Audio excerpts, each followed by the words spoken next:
Salivate's law is in effect. I made a purchase last night of precious metals, and I probably should have saw this coming, but I didn't. Their metals are getting hit hard today. Let's find out why as we explore.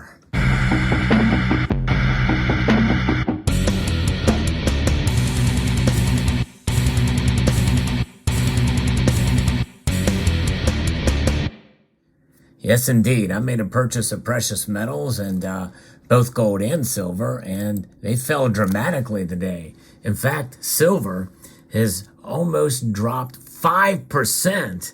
That is a massive crushing blow to silver, down $1.13 as I record this video, minutes before the markets close, to $22.41. You know, it was just yesterday I posted a market update, and it was telling folks to be encouraged because silver was still above $23. Well, now we're seeing it fall even more dramatically. And again, hindsight is 2020, or in this case, hindsight is just yesterday. But nonetheless, gold is down almost $50. It was down over $50 earlier in the day, down 2.53% right now to down $48.40 to $1,865.20. So here's what's going on with gold and silver and why they're dropping so much today. I'm going to talk about it, but before I do, I want to encourage you to press that little thumbs up button down there. Little strange things happen when you do it. Watch your screen. I don't know if it'll work on your phones or not, but it dances around a little bit. You know, there's a little bit of a reward from doing it. And also, that does help the channel, so I hope you will consider doing that. And also subscribing to the channel if you haven't done so already either. The gold market is trading at fresh daily lows as the service sector beats expectations in January and grew after contracting in December, according to the latest data from the Institute of Supply Management. The Services Purchasing Managers Index, which is known as a PMI, was at a reading of 55.2% last month, up from December's 49.2%. The 6 percentage point advance was a surprise to the upside as market consensus calls were looking for the index to come in at 50.4%. Readings above 50 are seen as a sign of economic growth. The farther an indicator is above or below 50, the greater or smaller the rate of change. So if you look at the specifics, the new order sub-index was a 60.2 or 60.4% after coming in at 45.2%. So this is kind of one way they're measuring it. And when you look at the jobs numbers as well too, that's really the bottom line. The economic numbers have come out, and everybody's still kind of digesting this employment surprise as we get into the weeds with some of that stuff. And inflation pressures are slightly cooling in January, and the price index edging down to 67.8% from the previous month's 68.1%. But again, some of these numbers that are coming in, you can't help but question the authenticity of them or how they're cooking the numbers. The book club cook of the month club is what it's been referred to as, and some people think that that's kind of exactly what's going on with some of these economic numbers that we're seeing, but the markets are reacting. See, it really doesn't matter whether or not you believe or I believe these numbers. It's what the market's reaction to them is.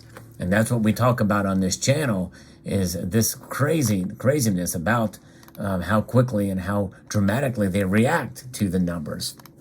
And so when you look at what's going on and you're looking at how they interpret it and how the Federal Reserve may interpret it, that is where it snowballs. Dollar index certainly is affected by it, and that's what helps get some of the stuff out to all these different agencies and organizations.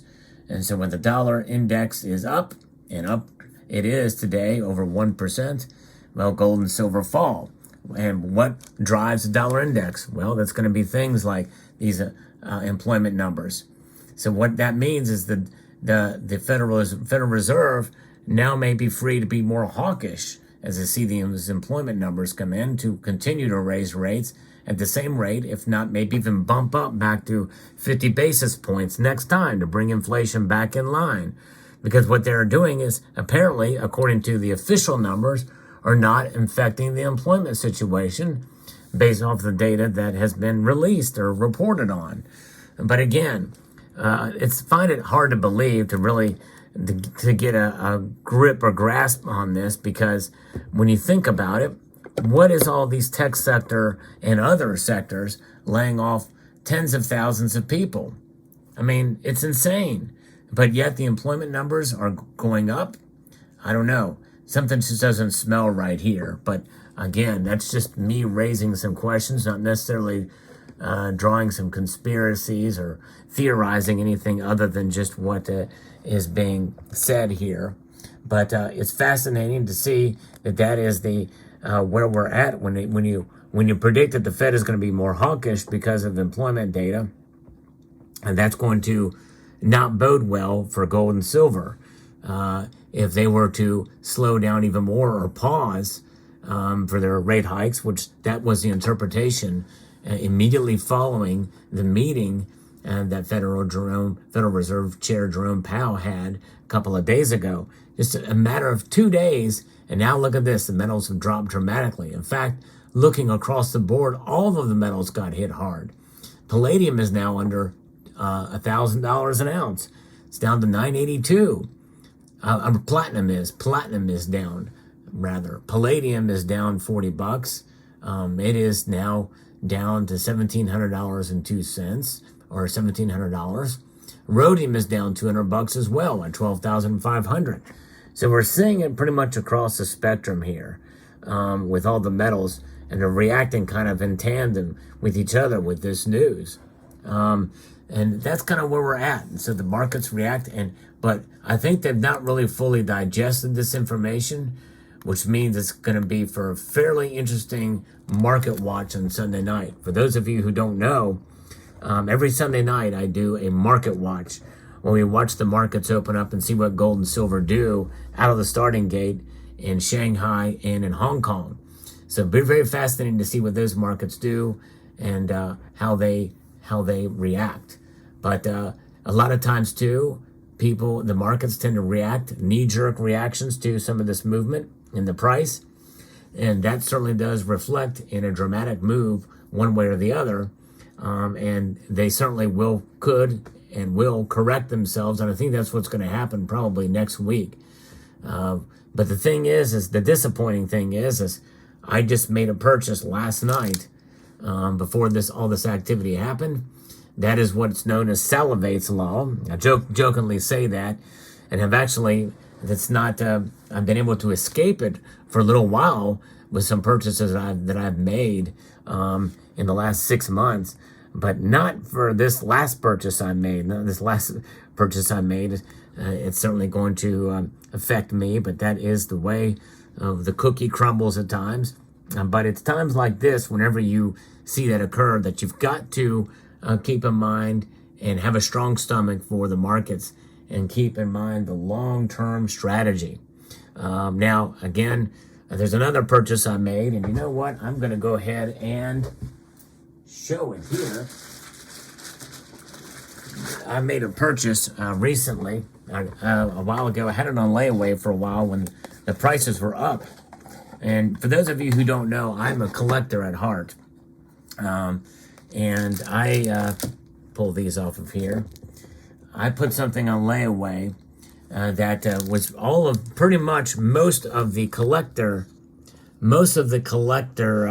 value was stripped away with higher bullion prices. So I was able to procure this for not a whole lot over. I mean, it was still quite a bit of a premium over spot, but that's okay because it's a very rare piece. And I'm not much for graded coins of any sort, especially modern coins. But this coin, you're hard-pressed to find it with original packaging, which is what I really prefer. And plus, I kind of like to show the pieces in the video. But this is a 2-ounce gold coin that I've had on layaway for a while, and I picked it up. And it is an MS-70. These are limited to 200 250 pieces, 2-ounce high relief gold for my favorite design on the Kangaroo series that they have from the Perth Mint.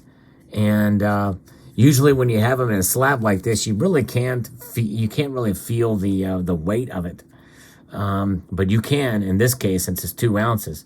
It is a larger diameter than the 1-ounce high relief silver Kangaroo. This is 36 millimeters, whereas that one, I think, is 32, if I'm not mistaken. But still, very nice, high enough relief that everything kind of sticks out. And it's a very beautiful design. And my first ever 2-ounce gold coin. And the most I've ever paid for a gold coin as well, too. But when you think about it, for a better bullion piece, per ounce price-wise, I did okay on this one, all things considered.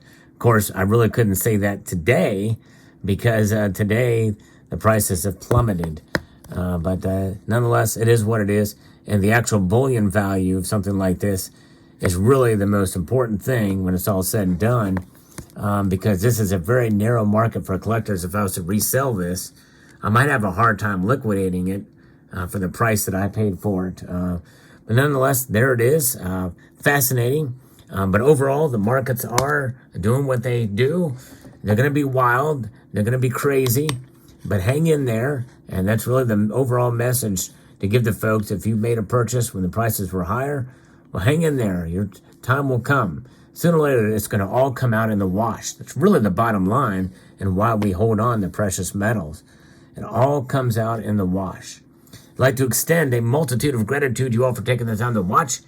And yeah, I'm going to go ahead and encourage you to please rate, share, comment, and subscribe.